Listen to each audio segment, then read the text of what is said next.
Hello, welcome to Movie Musters. Power Book 3, Raising Kanan Season 4 Episode 3 begins with murder and concludes with uncomfortable family dinner. The episode kicked off with a murder and wrapped up with a tense family dinner, but Power Book 3, Raising Kanan Season 4 Episode 3 felt a bit sluggish. It wasn't exactly a bad kind of slow, but it wasn't particularly good either. It was merely a slower-paced setup hour that, hopefully, will lead us toward the core of this season. Unique's scheme to undermine Raqs and Kanan has had an impressively smooth start, especially since no one has realized he's still alive. The game will be over the moment someone spots Unique and makes it out alive. While revenge has been at the top of his agenda, he's also seeking to reclaim what he believes was taken from him, which partly explains his visit to the restaurant. Unique lost everything after being left for dead, and he has had to rebuild from scratch. Obtaining a large quantity of product, along with cash, would help Unique settle some debts and begin to re-establish his status. At least, that's the plan. Courtesy of stars, Unique's judgment has been clouded by his relentless desire to undermine Raqs, and the moment those two come within 5 feet of each other for a conversation will likely be one of the most intense moments in Power Universe history. Raqs will be in shock when she spots Unique's face, but even more surprised to learn he's been sabotaging her business, which is starting to feel all-consuming this season. There's something different about Raqs this season when it comes to Kanan.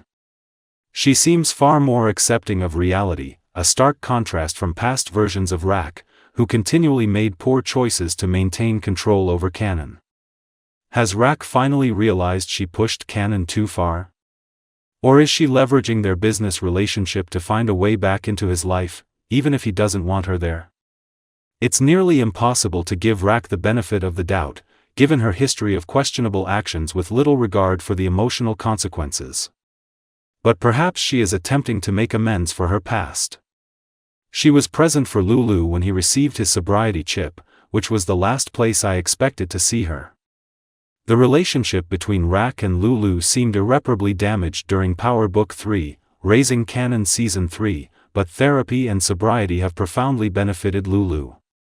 He managed to step away from his surroundings and confront difficult feelings, and most importantly, he learned to extend some compassion toward himself. A significant portion of Lulu's drinking was a means to cope with his pain, which stemmed from numerous sources, although the primary focus during his intoxication was Raqs. With a clear mindset and ample time for reflection, he's now genuinely eager to move ahead. It was crucial for Raqs to learn about his struggles so she could recognize and appreciate his growth and the extent of his previous brokenness. And she indeed played a role in that. I have always preferred the dynamic between Marvin and Raqs over that of Raqs and Lulu because, while Raqs exerts authority over both of them, she tends to treat Lulu more like Kanan than like a brother on occasion. At different moments, it seemed like Lulu lacked control over his own life. The best course of action for both of them is for Lulu to exit the business and discover something that brings him pride. He can never walk out of that meeting side by side with Raqs if he doesn't sever ties with his previous life. That I've never hesitated to express that I'm not entirely fond of the music element of the series, as it has always felt disconnected from everything else. The Power Universe enjoys developing multiple storylines at once, which is usually fine. But the record label and music aspects often come across as somewhat forced and uninteresting. B-Rilla's journey to express himself through music hasn't been impactful so far. However, it's refreshing to see Lulu so focused and motivated. It suits him well. Another thing that suits someone well? Jukebox embracing her genuine self. Jukebox has largely been true to herself, but she's still young, and she has felt the pressure to act differently for her friends and even her parents. Jukebox has never had difficulty with her sexuality and understanding her true identity, but it didn't mean she was always in places that allowed her to express herself freely. One reason she chose to leave the army was the oppressive atmosphere, in addition to the rampant homophobia and violence that colored her entire experience. Her choice to leave was wise, as she recognized that she would again be concealing parts of herself in order to fit in. That's not who Jukebox aims to be. I'm excited about Jukebox discovering what she wants this season. Returning to school might be fine for the time being, and perhaps that's where she'll ultimately find the motivation to chase a career in law enforcement. Or she might conclude that's not what she wants after all, and we'll witness her take a different path. But it's refreshing to see Jukebox more at ease with herself this season and comfortable with not having everything figured out. One commonality among the Thomas family members is their commitment to moving forward. Each of them, in their own manner, is contemplating the future and what it may hold for them, whether in their careers, personal lives, or both. I mentioned that Power Book 3, Raising Kanan Season 4 Episode 2 felt like a lull before the chaos because everything seemed a bit too harmonious for my taste. While it wasn't completely free of trouble, there certainly weren't any major crises to deal with as we have experienced in earlier seasons, yet in this particular hour, Unique disrupted Raqs' operations. Marvin blatantly lied to Raq, and the disastrous dinner party wrapped up the episode. Courtesy of Stars, the dynamics between the Thomas children and Joyce have been complex throughout the series, especially for Raq. Joyce's interpretation of tough love often felt more like contempt. She consistently took every chance to remind her children that they had disappointed her or fell short of her expectations.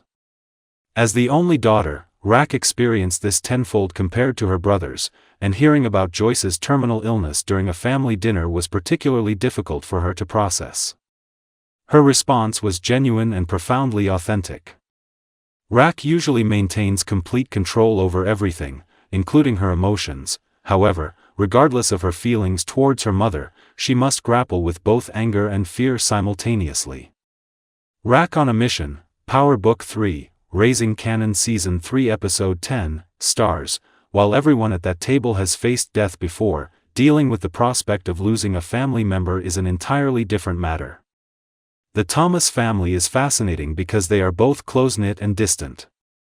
They would go to great lengths to protect each other, yet they hold back so much and often struggle to express their feelings.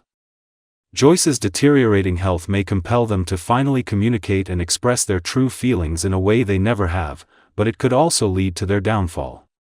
They have a history of not managing their pain in the healthiest ways, and coping with Joyce's eventual death will be a considerable challenge for them. Everything else you need to know, courtesy of Stars. Kanan and Crystal shouldn't be living together, but Kanan has met his match in her. She understands him better than anyone else he has encountered throughout the series. We don't know much about OC, but I already feel sorry for him because Unique is likely to either kill him or inflict torture, which he doesn't deserve. It was heartwarming to see Marvin checking in on Amber. The whole situation with Gerald really affected Marvin's mental state. Speaking of Marvin, he only has himself to hold accountable for acting behind Raq's back and deceiving her. He'll need to face the fallout when she eventually discovers the truth. I don't think we've ever witnessed Jukebox look as happy as she does now, and it's clear that this won't last, which is both sad and frightening. Courtesy of Stars. So, everyone, what did you think of this episode? Was Raq's response to Joyce's news warranted? What will Unique be up to next? Share your thoughts in the comments below so we can discuss it.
Please don't forget to like, comment, share and subscribe for more videos.